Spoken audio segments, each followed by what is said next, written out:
দর্শক, প্রথম বাংলাদেশি হিসেবে ক্যারিয়ারে তিনবার এক টেস্টে দুই ইনিংসে সেঞ্চুরির সুযোগ মিস করলেন নাজমুল হোসেন শান্ত।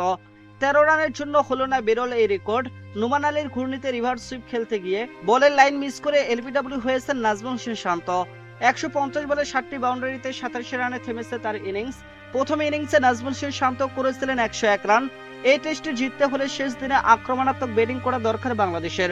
দর্শক, শুরুটা সেভাবেই হয়েছিল তাদের, তবে মুশফিকুর রহিম পারেননি ইনিংস বড় করতে। পাকিস্তানি পেসার হাসান আলী বলে তুড়ে মারতে গিয়ে মিড অফে ক্যাচ তুলে দেন তিনি, ফিরেন 22 রান করে। এদিন পারেননি লিটন কুমার দাসও, 11 রান করে বড় শট খেলতে গিয়ে আউট হয়েছেন তিনিও। শাহিন শাহ আফ্রিদির বলে বাউন্ডারিতে ক্যাচ হন লিটন কুমার দাস। এর আগে চতুর্থ দিন শেষে বাংলাদেশের রান ছিল 3 উইকেট হারিয়ে 152 রান, লিড 179 রানের। দিন শেষে 58 রানে অপরাজিত ছিলেন নাজমুল হোসেন শান্ত এবং 16 রানে অপরাজিত ছিলেন মুশফিকুর রহিম।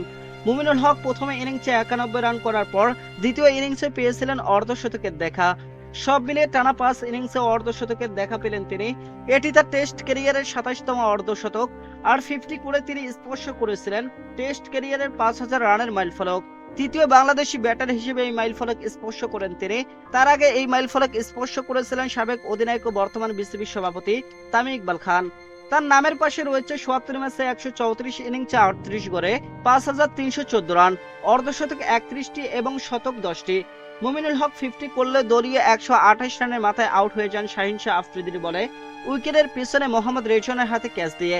ততক্ষণে তার নামের পাশে লেখা হয়েছে ৫৬ রান ১২০ বলে।